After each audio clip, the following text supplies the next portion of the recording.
Hello, everyone. Welcome to the February edition of 31 Days to a More Effective Compliance Program.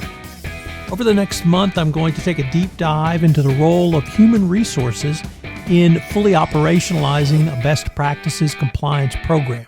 Each day, I will pick up one topic with three key takeaways which you can utilize to improve, enhance, or upgrade your compliance program.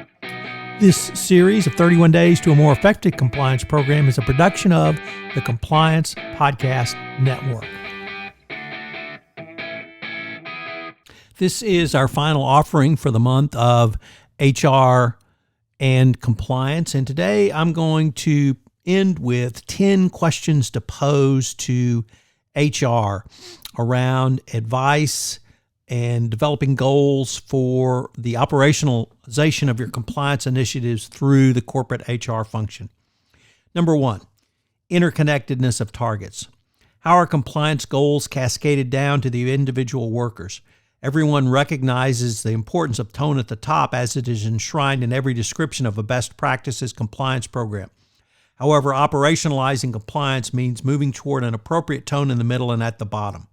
Two, clarity and comparability of goals. Does anyone complain that your compliance targets are too complex?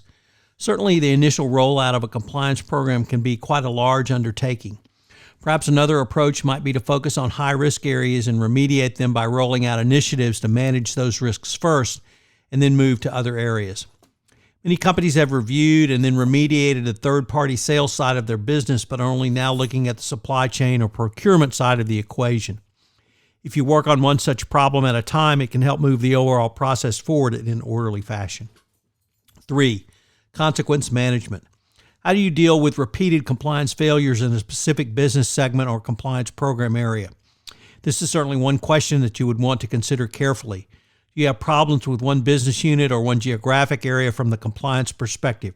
Are gifts in China, for example, an ongoing issue for your company? What about travel and entertainment? Consider this carefully as the DOJ has asked the following about accountability in the 2019 evaluation. What disciplinary actions did the company take in response to the misconduct, and when did this occur? Four, instilling a mindset. How does your company show that attracting, developing talent who will engage in ethical business conduct is a top priority? This is a key part of operationalizing your compliance program and one where HR should take the lead. If top management will make a commitment to this, you should work to create the appropriate mindset of doing business the right way throughout your organization. Five, removing poor performers. How long is compliance underperforming tolerated? The DOJ evaluation asked, has the company ever terminated or otherwise disciplined anyone for the type of misconduct at issue? I think that many companies would clearly say that they will discipline up to and including discharge any employee who engages in practices that violate the company's compliance program. But this question drills deeper and forces a more rigorous analysis on not just compliance failures by employees, but poor ethical choices, which may have been less than full compliance violations. Six, unique employee value propositions. What makes it distinctive to work at your company? What is the culture of your organization? Is it to do business ethically or simply make your numbers no matter how unrealistic they are? More pointedly, how can your compliance challenges be turned into business leadership opportunities? If you more fully operationalize your compliance program into your company, it may well take your business not only to be more efficient, but at the end of the day, more profitable. Seven, continuous improvement.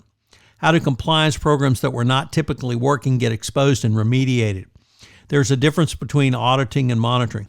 Monitoring is a commitment to reviewing and detecting compliance programs in real time and then reacting quickly to remediate them.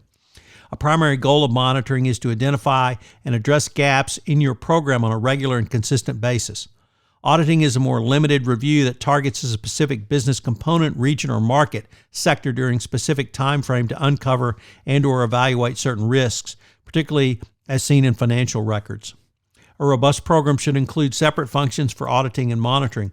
While unique in protocol, the two functions are related and can operate in tandem. Monitoring activities can sometimes lead to audit. For example, if you notice a suspicious trend of payments In recent monitoring reports from a country in the Far East, it may be time to conduct an audit of those operations. 8. Performance tracking. What key compliance indicators do you use for compliance tracking? What metrics have you developed around the operationalization of compliance? A good starting point can be your hotline or helpline. How do you determine from calls or reports submitted through these systems? What if you have not had any reports for several years? What should that be telling you about your communication to your employee base? Or does it mean that people have not been properly and effectively trained that a hotline even exists or is available for their use?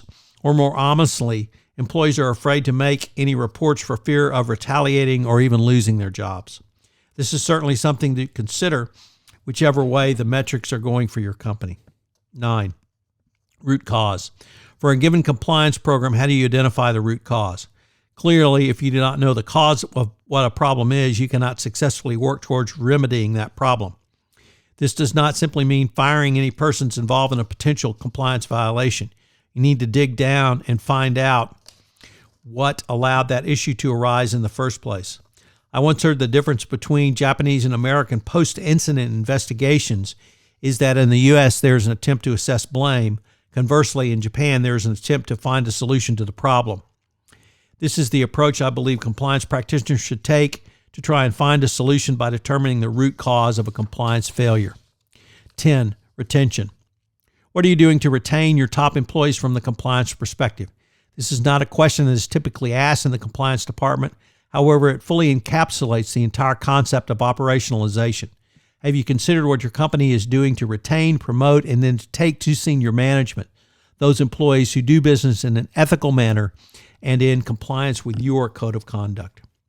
Compliance practitioners continually face the challenge of keeping up with their ever-evolving compliance practices with little or no budget increase. By asking yourself and of the HR component of your compliance program these questions, you may create a roadmap to more fully operationalize your compliance regime. So what are the 3 key takeaways from this final day of HR and compliance? Number 1, what are the unique compliance targets that you have set and how interconnected are they to your business unit goals? Number 2, have you used a root cause analysis to determine why compliance initiatives are not successful in your organization? And then number 3, retraining employees in compliance is an underutilized tool and you should use it going forward. I hope you've enjoyed this 1-month series on the role of HR in compliance, and I hope you'll join me next month where I take up the topic of innovation in compliance. Thank you for joining me on this exploration of the role of HR in a best practices and fully operationalized compliance program on the February edition of 31 Days to a More Effective Compliance Program. 31 Days to a More Effective Compliance Program is a production of the Compliance Podcast Network. Thanks so much for listening.